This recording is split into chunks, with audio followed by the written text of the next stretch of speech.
Thank you, Kanya. We are at the Kuka Vulindlela Accommodation and Conference Center where more than 1,200 delegates, including policymakers, manufacturers and suppliers, have gathered for the South African Auto Week, which starts from today until Friday, the 3rd of October.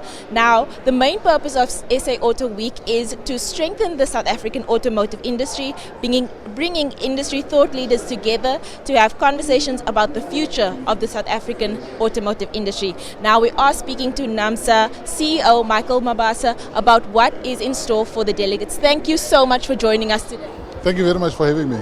So starting on the first question, the Gqeberha has been described as evolving from modest assembly plants to a hub of automotive and energy innovation.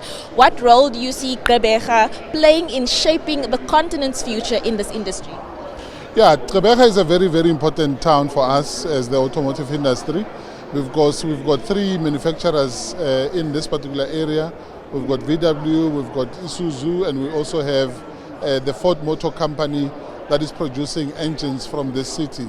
It is a very important city for us, and we really want to be able to continue to position Gqeberha as a destination where new manufacturers who want to come to South Africa can be able to come and co-locate in this particular town. And we also have some very fantastic logistical lines. We've got two ports here, and really it's a very, very strategic town where we can be able to make sure that we're able to produce our vehicles from.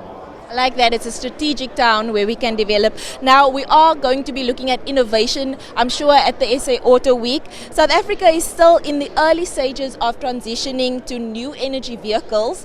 What practical steps is the sector taking to ensure that transition is inclusive and doesn't leave workers or communities behind?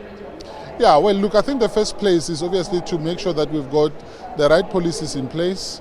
So that we can really be able to make sure that we're able to mobilize new investments. Because as you know, investors, before they make any investments, they want to know what is the policy framework in the country and so on. So we are working now with government so that we can really be able to reposition South Africa strategically as a destination where we can be able to produce new energy vehicles. The second aspect for us as a country is that South Africa is endowed with massive mineral resources, and we are also looking at what Africa as a continent can be able to offer so that we can be able to participate meaningfully, particularly in the battery manufacturing value chain. Because the world needs batteries and it needs mineral resources, and in the continent we've got those mineral resources, and I think we need to be able to work smarter as South Africa and also as Africa to be able to position ourselves strategically for that purpose. So Africa and South Africa is indeed very rich minerally.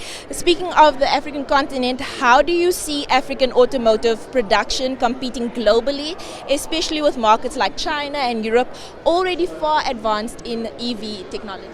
Well, look, we've got a competitive advantage because we've got all the minerals.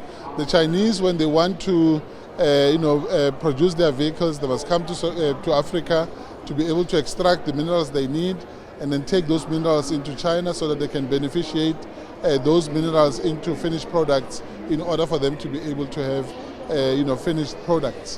What we now are advocating for is that instead of extracting the minerals from the ground and putting them into containers, sending them to China, we need to set up factories next to our mining plants so that we can really be able to move those minerals with a conveyor belt into a plant where we can beneficiate, and then we export out of the country a finished product, and that will obviously create jobs for our people. It will create value addition that we really want to be able to extract, which is something that we have not done in a very long time.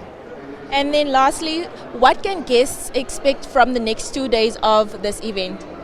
Well, look, I think the SA Auto Week has become an annual premium event for the automotive industry in South Africa, and guests and delegates who are here can expect some very fascinating conversations that are going to focus on the future of the industry and what we can be able to do together, whether it's government, whether it's industry, and many other partners that we are working with in order to be able to chart the future of the industry going forward. So we look forward to the next 2.5 days to be a very successful session for many of our stakeholders.